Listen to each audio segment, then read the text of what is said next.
अस्सलाम वालेकुम, कैसे हैं आप सब लोग। उम्मीद है कि सब लोग खैर खैरियत से होंगे। आज मैं कोई रेसिपी शेयर नहीं कर रही। आज मैंने सोचा कि छोटा सा ग्रॉसरी हॉल शेयर करती हूँ।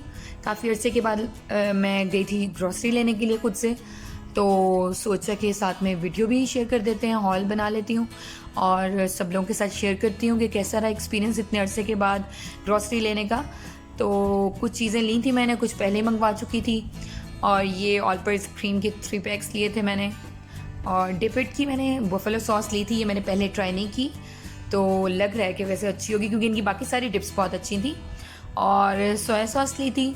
इसके अलावा डोरिटोज़ की हम साल्सा ढूंढ रहे थे बट हमें मिला नहीं, तो हमने सलमान्स का ले लिया। ये 2 मैंने लिए हैं मीडियम साल्सा। और ये एप्पल जैम था। और इसके अलावा जिंजर गार्लिक पेस्ट लिया था। मोस्टली मैं मतलब फिनिश हो जाता तो फिर मैं कोशिश करती हूँ कि अच्छा जो स्टोर से बाय कर लेते हैं, कोई बात नहीं। और कॉफ़ी थी। इसके अलावा स्ट्रॉबेरी जैम था। बहुत सी चीज़ें थी जो वहाँ पे शॉर्ट हुई थी। पता नहीं, मैं लेट गई थी, शायद मैं 9 o'clock तक गई थी रात को, तो मैंने सोचा क्राउडेड ना हो, लेकिन चीज़ें भी नहीं मिली थी फिर मुझे। और ये कंडेंस मिल्क था। ये गार्लिक सॉल्ट था इटालियानो का, ये बहुत ज़बरदस्त सॉल्ट है। फ्राइज़ के ऊपर स्प्रिंकल करें तो बहुत ही अच्छी ज़बरदस्त खुशबू आती है, बहुत अच्छा फ्लेवर है। और सिनेमन पाउडर था। ये तो बहुत से डोनट्स वगैरह के लिए और बहुत सी चीज़ों पे मैं स्प्रिंकल करती हूँ। और मीट टेंडराइज़र, ये मैंने सोचा कि बिहारी कबाब बनाऊंगी। और इसके अलावा मैं चिली गार्लिक पाउडर लेकर आई थी, ये भी बहुत अच्छी सीजनिंग है किसी भी फ्राइड चीज़ों के लिए। और सिट्रिक एसिड पाउडर लाई थी ये। इसके अलावा मैं क्रीम ऑफ टार्टर लाई थी, ये बहुत से मतलब बेकिंग में भी यूज़ होता है। और इसके अलावा ये कोई चोको ब्लिस ब्रांड का हेज़लनट स्प्रेड मिला था, न्यूटेला हमें नहीं मिला था। लॉकडाउन में भी मैं जब भी इनसे ग्रॉसरी डिलीवर करवाती थी मोस्टली ये शॉर्ट होता था न्यूटेला। इसके अलावा मैंने एसेंस लिया था, एलमंड एसेंस। ये बिरयानी एसेंस तो बिल्कुल मिस्टेक से आया, मैं समझी ऑरेंज एसेंस है और मैंने उठा लिया और घर आके देखा तो बिरयानी एसेंस था। ज़ाफ़रान बिल्कुल छोटी सी पैकिंग मैंने ली है, मुझे पता नहीं है कि ये ओरिजिनल है या नहीं। और ब्लैक कलर लिया था, फूड कलर। और इसके अलावा चिकन क्यूब ली थी, कॉर्नफ्लावर लिया था, हनी की एक कोई न्यू पैकिंग ली थी, मैंने सोचा कि सर्विंग में ईजी होगा ब्रेकफास्ट में। और इसके अलावा ब्राउन शुगर ली थी, आइसिंग शुगर। और इसके अलावा हमने लिया था टपाल दानेदार की एक्स्ट्रा स्ट्रॉन्ग टी बैग्स, क्योंकि हम केटल टी पीते हैं तो मुझे स्ट्रॉन्ग टी बैग्स अच्छे लगते हैं। मोज़रेला चीज़ है, चेडर चीज़। और इसके अलावा हमारे पास हैं मोज़रेला चीज़ स्लाइसेस मैंने लिए थे। ये बर्गर्स और सैंडविचेस में बहुत कन्वीनियंट लगते हैं कि जल्दी से डाला ग्रिल्ड चीज़ सैंडविच बन जाता है। इसके अलावा ये है चांदी के वर्क, जो कि मिठाइयों पे और डिफरेंट डिज़र्ट्स के ऊपर डेकोरेट करने के लिए यूज़ होते हैं। एवरीडे टी वाइटनर लाई थी मैं और सोचा कि मैं नेक्स्ट टाइम लो कैलोरी भी यूज़ करूँगी, मुझे अभी आइडिया नहीं है वो कैसा होगा। और 5 kg ऑयल का पैक लिया था, 2 kg का मैंने चिप्स का पैक लिया था। बच्चों को मोस्टली फ्रोज़न फ्राइज़ पसंद आती हैं। और टेंडर पॉप्स के साथ पराठों की भी कोई डील थी। इसके अलावा हमने टेम्पूरा नगेट्स लिए थे और सबरोसर के हमने कोफ्ते लिए थे। सबरोसर के वैसे कोफ्ते कंपैरेटिवली बाकी ब्रांड से अच्छे हैं। इसके अलावा ये जूसेस कुछ लिए थे बच्चों के लिए। दाशी का मैंने चिकन पाउडर लिया था, ये बहुत अच्छा वैसे अब तक के जितने भी मैंने यूज़ किए सबसे अच्छा है। कुछ डेकोरेशंस ली थी केक्स वगैरह के लिए, डोनट्स वगैरह के लिए। जहाँ भी मुझे इस तरह की स्प्रिंकल्स और चीज़ें नज़र आती हैं मैं फ़ौरन ले लेती हूँ क्योंकि बच्चों को बहुत अच्छी लगती हैं। और चिली गार्लिक सॉस फिनिश होने वाली थी और केचप भी। तो समटाइम्स मोस्टली वैसे मैं लिस्ट बना के नहीं जाती, मैं मोस्टली भूल भी जाती हूँ चीज़ें, जो याद आता है ले लेती हूँ। और ज़ीरा लिया था मैंने, कुछ नारियल लिया था। मोस्टली मैं इस तरह का नहीं लेती हूँ, लेकिन सोचा कि इस बार कुछ सरता भी बनाते हैं तो इसलिए ले लिया। रेजिन्स ली थी मैंने। ये सब कुछ इनके ड्राई फ्रूट वाले सेक्शन से मिल जाता है, बहुत अच्छे ड्राई फ्रूट्स मिल जाते हैं इनसे। पिस्ताशियो लिया था, आलमंड्स लिए थे। और ये कॉर्न ली थी मैंने बच्चों के लिए पॉपकॉर्न बनाने के लिए। इसके अलावा कोकोनट लिया था। इसके अलावा पास्ता लिया था, लजानिया शीट्स थी, स्पेगेटी, मैक्रोनी पास्ता जितना भी हो कम ही होता है।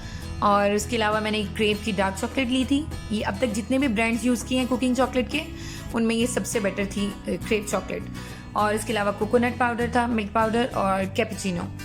इसके अलावा मैंने ली थी कुछ टूथपेस्ट, टूथब्रश और कुछ वैसे घर की कुछ चीज़ें वगैरह। फ्रेशनर था, ये टॉयलेट फ्रेशनर था। कुछ दालें ली थी मैंने, माश की दाल थी, चने थे और ये रेड वाली दाल मसूर की दाल, हमेशा मैं इसका नाम भूल जाती हूँ। लोशन की बिल्कुल छोटी सी बॉटल मिली थी मुझे। और ये सॉस वगैरह डालने के लिए बहुत क्यूट लगा तो मैंने फ़ौरन ले लिया। और ग्रिलिंग पैन था, काफ़ी अर्से के बाद गई थी तो सोचा कि वो पुराना हो गया वह, तो ये नया ले लेते हैं। और उसके अलावा जितनी भी चीज़ें ढूंढ रहे थे वैसे कम ही मिली थी मुझे, तकरीबन हर चीज़ ही शॉर्ट थी। कुछ टिश्यू रोल्स थे और किचन टॉवल वगैरह था, और लोशन वगैरह की भी छोटी छोटी बॉटल्स रखी हुई थी। और मतलब दूसरी जो से मुझे चाहिए थी एटलीस्ट वो नहीं मुझे मिली, काफ़ी अरसे से नहीं मिल रही थी इनके पास से। और इसके अलावा कुछ बिस्किट्स और कपकेक्स वगैरह थे, लॉलीपॉप वगैरह। मैं बच्चों को वैसे बाहर जाना अलाउ नहीं करती रोज़, तो इसलिए मैं घर में सारी चीज़ें ला के रखती हूँ उनके लिए। और प्रिंगल्स के कुछ पैक लेकर आई थी, ये बच्चों को बहुत अच्छे लगते हैं और मुझे भी बहुत ज़्यादा पसंद है। जंक फूड तो सबको ही अच्छा लगता है, सो इसके बारे में मैं क्या कह सकती हूँ। और इसके अलावा कुछ बिस्किट्स वगैरह थे, ओरियो में लेकर आई थी, कुछ टार्ट वगैरह बनानी थी, मैंने चीज़ें बनानी थी। और इसके अलावा कुछ चॉकलेट्स थी बच्चों के लिए। बच्चों को मैं साथ नहीं लेके गई थी तो सोचा कि उन्हें खुश करने के लिए कुछ तो लेके जाना है। और कुछ बॉडी वॉश थे, पाउडर लेकर आई थी बच्चों के लिए, सोप लेकर आई थी। और इसके अलावा मैं कुछ सेल्स वगैरह भी लाई थी, हेड एंड शोल्डर शैम्पू भी लेकर आई थी। लॉरियल के मैंने शैम्पू और कंडीशनर लिए थे। ये केराटिन स्ट्रेट है, ये बहुत ज़्यादा वैसे अच्छा है, ये तो मेरे हेयर को काफ़ी सूट किया, क्योंकि कलर्ड हेयर होते हैं जो कि बहुत ड्राई लगना शुरू हो जाते हैं, तो फिर इससे काफ़ी सॉफ्ट टच आता है वैसे बालों में। और कुछ जेली के पैक्स वगैरह थे, सोप्स थे। ये बॉडी स्प्रेस लेकर आई थी मैं 2-3, क्योंकि ये इतनी अच्छी खुशबू थी इसकी कि मैंने सोचा कि पता नहीं और किसी शॉप से मुझे नज़र नहीं आई तो मैं ले लूँ। इसके अलावा कुछ किचन की चीज़ें वगैरह थी, सोप वगैरह, और आई थिंक डिश वॉशर था, ग्लास क्लीनर वगैरह था, सर्फ वगैरह था। और इंस्टेंट नूडल्स थी, बच्चों को बहुत अच्छी लगती हैं इसलिए मैं बिल्कुल फिनिश नहीं होने देती। कैन बेबी वाइप्स थी बच्चों के लिए। और उसके अलावा वेजिटेबल सेक्शन तो बिल्कुल एम्प्टी था, मुझे सिर्फ पोटैटोज़ मिले थे, कुकम्बर मिला था, इवन कि मुझे टोमेटोज़ और अनियंस भी नहीं मिले थे। और इसके अलावा मैंने फ्लावर लिया था, शुगर ली थी, ये एयरटाइट बैग्स थे। और ध्यान मेरा पता नहीं कहाँ था, एल्युमिनियम फॉइल के भी 2 पैक्स ले आई थी। और घर आके देखा कि ये तो मैं 2 ले आई हूँ खैर होता है। और कुछ कोल्ड ड्रिंक्स थी। और बेकरी सेक्शन से मैंने कुछ ब्रेड और बाकरखानी वगैरह लिए थे, शवारमा लिया था। बस ये इतना छोटा सा व्लॉग था, और मैंने सोचा कि आप लोगों के साथ शेयर करूँ, कुछ एक्सपीरियंस शेयर करूँ कि कैसा लगा, कि क्राउडेड था कि नहीं। वैसे मैं 9 o'clock तक गई थी रात को, मैंने सोचा क्राउडेड बिल्कुल ना हो, और क्राउडेड था वैसे, लेकिन चीज़ें भी काफ़ी कम मिली थी। हो सकता है कि आप डे टाइम में जाएँ तो चीज़ें आपको मिल जाएँ। और अभी वैसे आपको केयर ही करनी चाहिए, बच्चों को मत लेके जाएं, और खुद भी जाएं तो मास्क वगैरह पहन के जाएं, केयर करना ही सही है। आप बताएं मुझे वीडियो कैसी लगी है आपको। अगर आपको अच्छी लगी है तो इंशाल्लाह ताला मैं नेक्स्ट टाइम भी व्लॉग शेयर करूंगी, अपना ग्रॉसरी हॉल शेयर करूंगी। मेरी वीडियो को शेयर करें और मेरे चैनल को सब्सक्राइब करें। Thank you so much.